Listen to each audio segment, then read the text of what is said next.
podcast hosted by me, Jahenns Manigat, aka Canadian Red Bull. Be sure to like and follow the Field of 68 Media Network for content on the Creighton Blue Jays, like I'm doing right now, or various other hosts representing their alma maters, talking about their games, talking about their careers. So it's a really cool thing that we're doing over there. Make sure to like and follow and subscribe for all the upcoming episodes that we have lined up for you guys. And also don't forget to download the Locker Room app where we'll be doing pre and post game shows. You guys could actually type in questions. You could request to speak. It's a really cool interactive way to get to talk to not only the hosts but also other people on the platform and chat and really get to know the fans who are watching the same games that you are. Now, it's our 11th episode, and we are blessed today with a very, very special guest. He was a member of the All Freshman team. He's a second team All Big East member a year ago. He was the preseason Big East Player of the Year for this year. He's already in the 1,000-point club. He just had a stat line of 25 points, 5 assists, 3 rebounds, and an 86-70 win over Villanova this past weekend. He was a key part of Creighton's first ever share of the Big East regular season championship a year ago, and he's obviously looking to do the same thing again this year. If it's a big game, you better call his name the pride of Hamilton, Massachusetts, Marcus Zegarowski, number 11. Welcome to the J, bro. My pleasure, man. Thank you for having me. Man, how you been? How you holding up? I'm good, man. I'm just, riding the wave, just staying healthy, enjoying my time here and trying to make the best of this season. It's kind of crazy the game that you had on Saturday. It looks like you were finally comfortable, clicking on just about all cylinders. How does it feel to finally, kind of get your legs under you? You look like you're a lot more comfortable out there than you were, let's say, 7, 8 games ago. Yeah, it comes with time. I just, try and take it each day at a time and try and get better each day. And, I knew things would eventually click and things would eventually, start pulling for me and for the team. And, luckily, we won that game and, a lot of we all played well for the most part. So Right. I'm real happy with how we played and that now we just got to build on it. It's such an emotional game anytime that we play Villanova. I think back to the times that I played those Jay Wright coach teams. They're going to be disciplined. That they're going to, you can't fall for shot face. You can't get out of the parameters of what you guys are trying to do. Now that you had a couple of days to think about it, how big was that win for you guys? And how do you personally feel about it right now? Yeah, we know that Villanova game is very important, especially this year, with how things are gonna go in terms of who's gonna be number one going into the Big East tournament.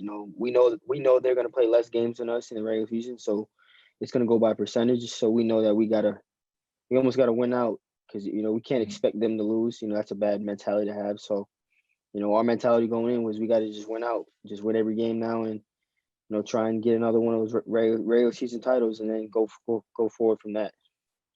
Bro, explain to me one thing, because I swear it seems the bigger the magnitude of the game, the more you pull out your A game. What is it about those kind of big moments? I'm thinking back to like last year to clinch the regular season championship at home against Seton Hall. I was in Hungary watching that game, and I was honestly in awe of the key moments where you were really effective, made some great plays offensively and defensively. And for the first time, I think I saw you talking a whole lot of smack.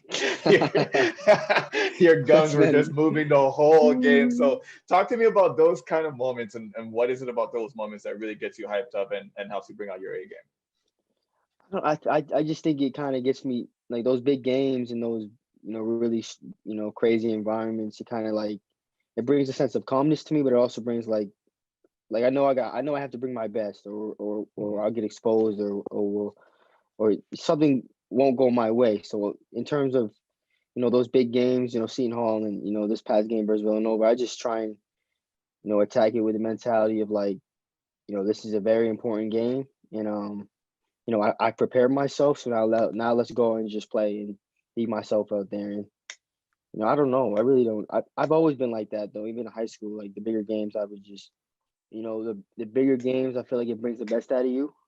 Mhm. I'm speaking for my teammates as well. I think once we kind of go into the game like a must win and a game that can mean in March. we knew we would have to bring our best foot forward, and that's what we usually do, and I'm real happy with that. And it was a big win, not only for now but for the future. You guys have a break right now. You played on the 13th. The next game is on the 24th. Uh, those long stretches in the middle of a season, sometimes it's not something that you want as a player. I always think that whether you're coming off a win or a loss, if you have a quick game right after, it just kind of gives you a chance to not think too far behind, but to just continue to move ahead. How are you guys going to stay sharp during this time? It's a question I think a lot of fans have, and deservedly so. What is it that you guys have to do to maintain the sharp level of play that you guys obviously showed that you can play on Saturday? Yeah, I feel like in a regular year where things were normal and the COVID's not involved, and I think this 11-day break would I feel like the cons would outweigh the pros, but I think now that this season is so much different, emotionally, mentally, physically, I think a break like this throughout the season is going to benefit more than hurt, because we really haven't had a break since August. We haven't been able to almost like decompress, and even during the year we haven't really, since we play every 2-3 days. We don't really get to work on ourselves in practice. It's more of just scout and more of trying to figure out how to stop the other team, and also work on ourselves a little bit, but not as much as we think we can. And now that we have this 11-day break, this we'll work on ourselves for a couple practices and really trying to improve on things that we need to improve on. And so I think the pros outweigh the cons in this situation, and I think we'll come back even sharper. We'll stay in shape. I think our staff does a great job of doing that, and we'll stay sharp, and we'll look forward to playing DePaul.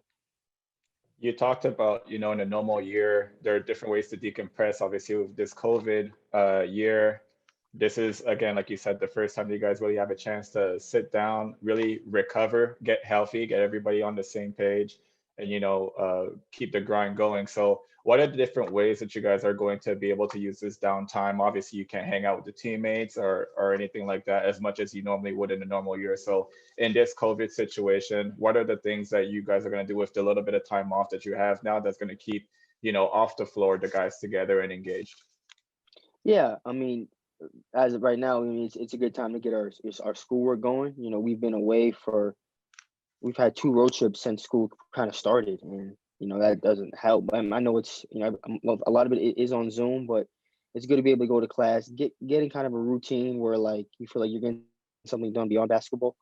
And then in a time like this, a lot of guys have little bumps and bruises. Being able to get those figured out and get your body feeling really good for this last home stretch of the season is going to be huge for us. And then also being able to get in some extra work on the floor by yourself. It's so hard to do that when you have games 2-3 days, every 2-3 days. So having this time off, being able to sharpen your skills, being able to sharpen your mind as well, I think it's going to play dividends down the stretch of the season. I want to talk a little bit about your pick and roll partner, Christian Bishop. He's improved greatly this year. And the result of that is it's helped you as a playmaker, as a scorer as well, because he's another guy now, aside from DJ, Denzel, obviously, with what Mitch can do. He's another guy that garners attention, and then it makes it really difficult, especially with that starting 5 unit out there to defend everybody. Talk about his improvement, how much it's helped your game, and then obviously, the hard work that you've seen him put in for him to be in this situation that he is right now. Yeah, I think you guys saw a glimpse of it last year. I just think his role was probably small last year. He was a underclassman. Dreadlock Christian is what I called him. Yeah, Dreadlock Christian, exactly. And going into this year, his role is bigger, and I think he's just a smarter player. Like I think he knows how to use his strengths more as well, because he's not like physically, and if you look at him, he's not a natural 5 man. I guess he's always going into every game. He's usually undersized, but he understands how to kind of use that against the opponent, and use his speed, use his quickness, use his kind of elusiveness to try and get us open, or kind of slip a ball screen. And I just think his mental part of the game has improved and that's why you're seeing, improvements in his game, is because he kind of understands how they're guarding not only himself, but how they're guarding me, how they're guarding Mitch. So he's kind of okay. So you're gonna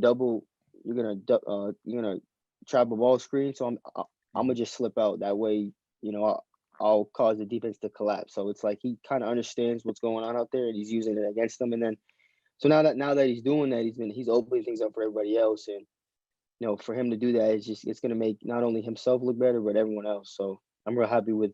And then in terms of his work ethic, he's always in the gym, and what you're seeing isn't like a shock to me, because I've seen him put in the work. So it's only up for here. It's only up from here for him. I love the dynamic that him and Kalkbrenner have. When Bishop is out there, especially on defense, it's hard hedges. He really does a good job of bringing guards all the way up to half before recovering quickly back to his man. It seems like with Kalkbrenner, you guys are playing much more of like a drop defense, especially on ball screens, where he's able to use his length, his size to influence shots, and obviously makes it very difficult for other bigs to finish in the paint. For you though, defensively, which style do you kind of like better? Do you like more of Christian's style helping you on those ball screen situations, or do you like the fact that you got a big boy back there who's able to block shots and really limit the effectiveness of the other opponent's bigs? That's a tough question. I wouldn't put one in front of the other. I think they both bring a certain dynamic to our defense, and it kind of lets us breathe a little bit, because Ryan's presence at the rim, maybe he doesn't have 4 or 5 blocks a game, but he changes 6 shots a game, and which really helps us out. And then Christian being able to, we call it a Jimmer. I mean, you probably know that. And yeah, of course. yeah, Jimmer started with my group, man. Exactly. And you know why too, obviously. So Christian, I think he came a long way doing that. It's awesome to see him. It just makes my job easier. It makes the guard who I'm guarding, his life pretty hard. It makes the ball screen, once that Jimmer is good, it makes everything else easier, because we can scramble and get out of it quicker. And him, and that's it comes back from him using his quickness and speed on that end. For those of you listening, Jimmer is a ball screen that Coach Mack and his staff literally created on the fly the week that we had to play Jimmer for that my freshman year. And it worked. We held him to 12 points, I believe. I'm sure Rob Anderson can correct me if I'm wrong, but I think we held him to a season low 12 points that year. So no, he really does a really great job. I'm talking about Christian Bishop here, of forcing the ball out of dominant ball guards' hands and making other players beat him. And obviously it plays into the hand that the defense that you guys are trying to play.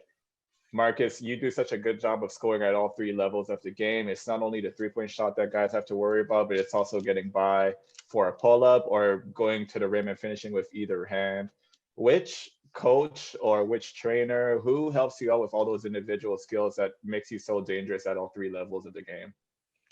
Probably just my dad. He's always told me I'm not the biggest guy. I'm not the strongest or even the fastest, but I can work at things and create advantages where I can score at all 3 levels and try and keep the defense guessing. Because as a defender, I know it's tough to guard somebody when I don't know what they're gonna do. Like, I don't know if they're gonna try and go by me. I don't know if they're gonna do a little step back for a mid range, or if they're gonna pull for 3. And I think as an offense, a player being able to pick and choose and keep the defense on their heels and keep them guessing is what's not only going to open things up for you, but it's going to make the defense collapse and open things up for everybody else. And I wanted to talk a little bit more about your offensive skills, Marcus. They were on full display last game, obviously. I think there was a sequence where you went, same foot, same hand layup. Couple possessions later, you had the pump fake up and under, nice little push float. And then I've noticed this about your game. Whenever you start to feel yourself a little bit more, a transition 3 is coming up. And Coach Mack had to kind of rein you in a little bit after you missed it short, I believe. But obviously, once you get going, you feel like you can do anything out there on the court. Where does that confidence kind of come from? I just think it comes from my work. I just think I work really hard, and I think I just put the time in. I think I do the right stuff off the floor. I take care of my body. I put in extra shots before and after practice. I try and get in the gym, every day I can. like I'm being told to kind of stay out of the gym and kind of rest your body. You know, that's when I think I think I have to. You know, I don't think I'm naturally gifted in terms of like physical. You know, my wingspan. I'm not the top. I'm 6'1", 6'2".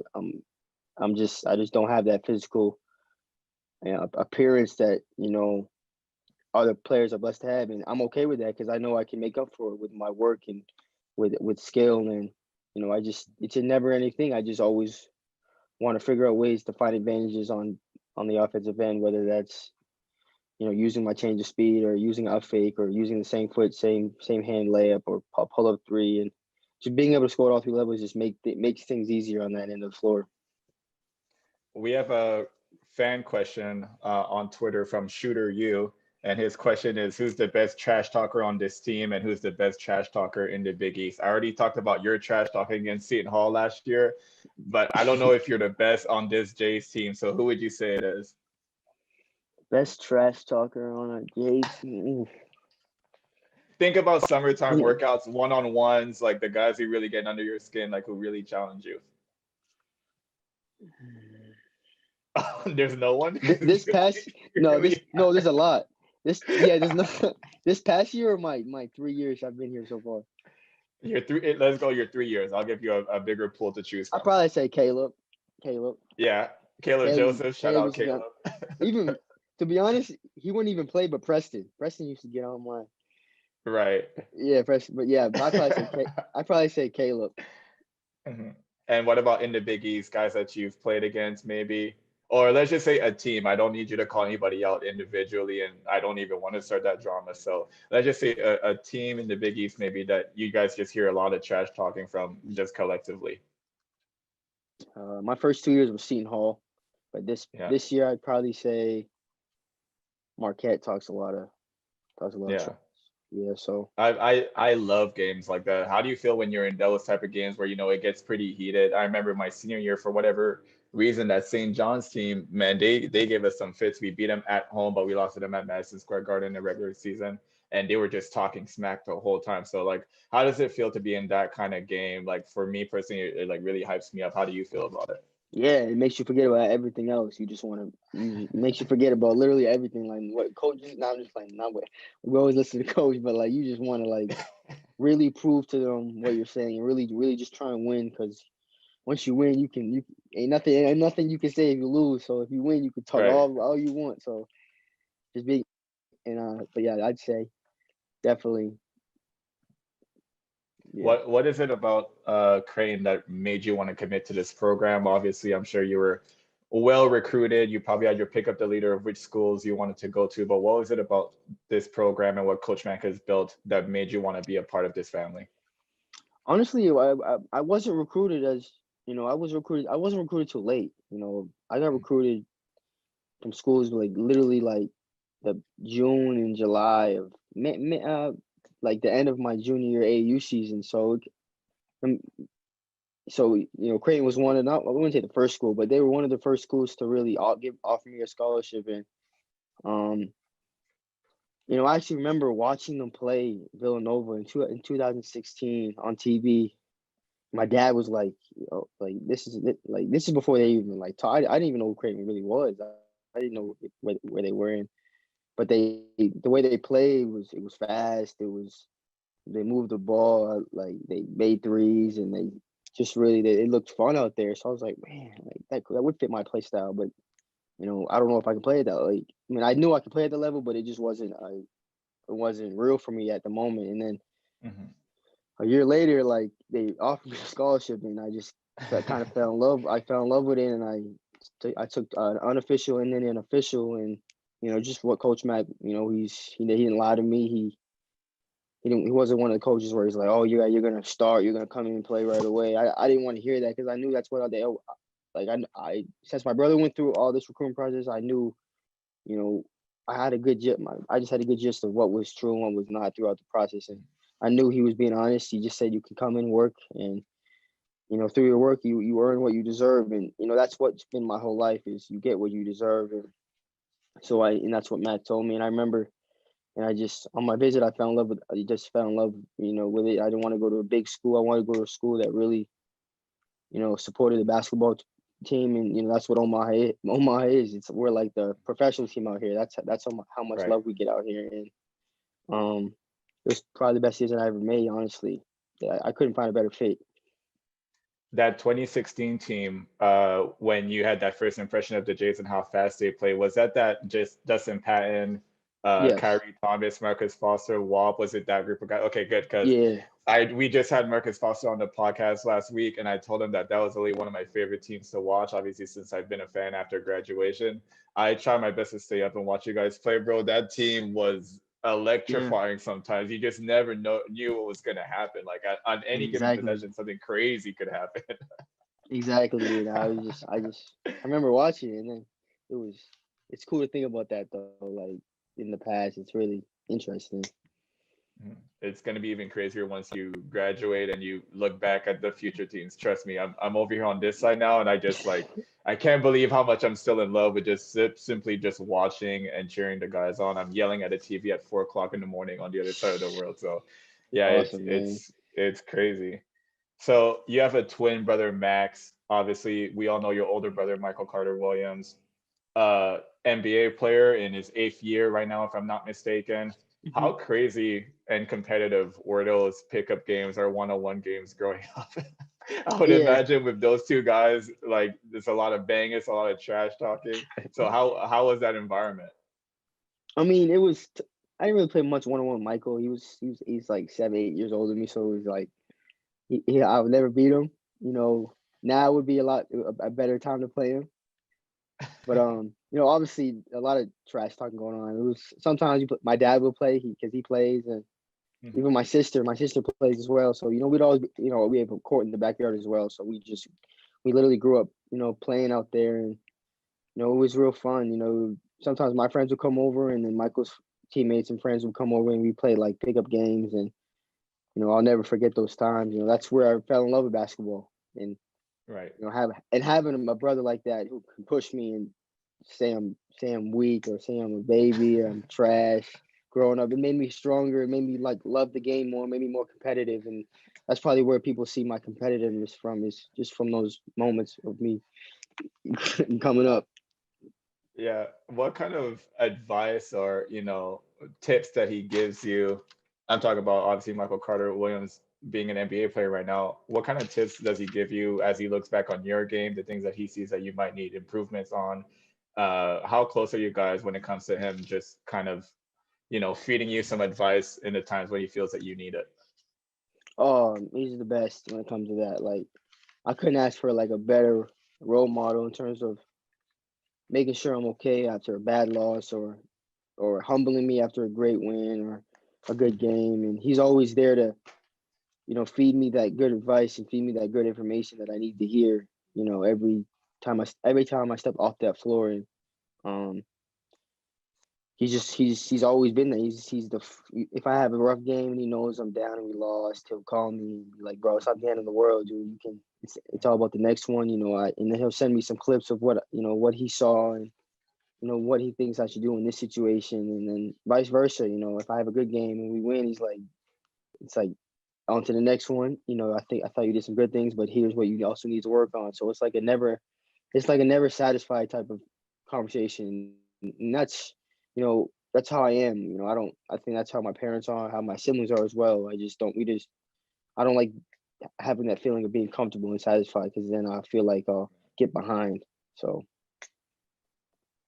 So a game like you had against Villanova this past weekend, I would assume that that's one of the times where you really feel, the lack of fans, because you know how big of a pop and reaction you would get when you guys were making that decisive push to really keep Nova at an arm's length and really kind of blow the game open in the second half. So was a game like that like just a more realization of how crazy this year has been and how different the circumstances are right now? yeah, yeah. I remember like a couple of the returning guys were telling like the freshmen, like, "Yo, if that game was in front of like 18,000, you Right. have no idea what that would have felt like. Like, you would have got goosebumps." And the fans were still great. At the game, it was Of always course. it was actually pretty loud in there. But since, like, it's just not the same, and it's out of our control. But Hmm. Yeah, definitely. I would if I could pick any game. Yeah, I would pick that game to have 18,000 fans because Yeah, we know they would have went crazy. it's just such a weird situation. I'm always asked, like, because I'm playing overseas right now, we kind of have the same, parameters that you guys have, no fans in the stands for the most part. So, on podcasts, when I'm asking fans, what kind of questions they have for the players, one of them is, how do they feel about playing with no fans? So kind of just give me, a glimpse of like what goes through your mind at tip off, understanding that, look, usually this is when the fans would be roaring, going crazy, but right now these are just not the time for it. Yeah, I mean, at first it was definitely like, dang, this sucks. Yeah. But then, I like because we just had it so good in terms of like, every game was almost a sellout. Every game you can barely hear, what Coach Mack is saying. And now that it's different, we don't have but then I think me and everybody else kind of fixed our mindset and like in terms of being like grateful we can play. And like my twin brother plays in New Hampshire and his season got canceled and he hasn't played a single game and they've been practicing since like September. So like there's no reason for us to hold our heads or not try and still seize the moment and still try and enjoy this and be grateful that we're able to play because not everybody else is is doing what we're doing and able to and being able to play. So and we still get 3,000 fans. Like a lot of like every time we go on the road, it's like there's no fans. Yeah. There's Empty. we're Yeah. we're in the practice gym and so it's like damn we have it good here. So I just think it's fixing that mindset of like being grateful and not trying to like dang we like not having that mentality of what could be instead of just like what is. When Damian Jefferson was on the podcast, he said that you just have no excuses to not hear Coach Mack right now because you can literally hear Oh everything yeah, that yeah, he's yeah, saying. yeah. Even like talking on defense, like how sometimes people Right. they be saying we want to hear like oh now man they can hear us now. Like we either be quiet, Right. or we gonna be loud. Like Exactly. they know who's talking. Even on film, you can hear people. You can hear Mhm. everyone talking, and if you're not talking, like in the past, you'd Oh, be like, nah, so I was is talking. that a thing that You know what I'm Coach Mack saying? has been using for real? Like just watching the broadcast to see who's actually talking? Because as a fan watching on TV, you can actually hear some communication over, the announcers and stuff like that. So does Coach Mack actually use that on film against you guys right now? He does it because when we watch film, it's on mute. But like he Yeah. definitely when he watches it himself, he definitely like because he'll bring it up like you got to talk more in defense. Like Right. I can't really say that last year because I was like, Coach, I was talking crazy. Like just the fans were so loud, but now you can't say that this year. There's no excuse. Like yeah, DJ's right. There's no excuse. Right. So last questions before I let you go. Again, I really appreciate you for taking a little bit of time out to chill with your boy today on the podcast. Hell yeah. I can't leave without asking you, how far do you think this team can go? Obviously, you know the history of Creighton. We've never made it past the first weekend. Hopefully this is the year to do it. I honestly thought last year was going to be the year to do it. Obviously, COVID ruined all of that for us. So how far do you see this team going? Obviously, you're an integral part of that. Yeah, I mean, you know, if we bring our best game, not even our best, if we just bring, if we just be who we are, on both ends of the floor, we attack it with the mentality of like having like let's compete for each other. Let's all be on the same page and Mhm. let's have that togetherness and not care about anything else but being together and trying to make winning plays on both ends. I don't see why we can't, make it to the Elite Eight or Final Four or even try and win it. I really don't. As long as Mhm. we all stay healthy and Colbin doesn't mess anything up. I think coach is going to put us in position to be successful. Every game, our staff does a great job of giving us a game plan and going out there and having us go out there with confidence and a sense of readiness. And I think, you know, I don't, I think we can. I think going into every game, I have a sense of like, this is a very winnable game for us. So, I Right. don't.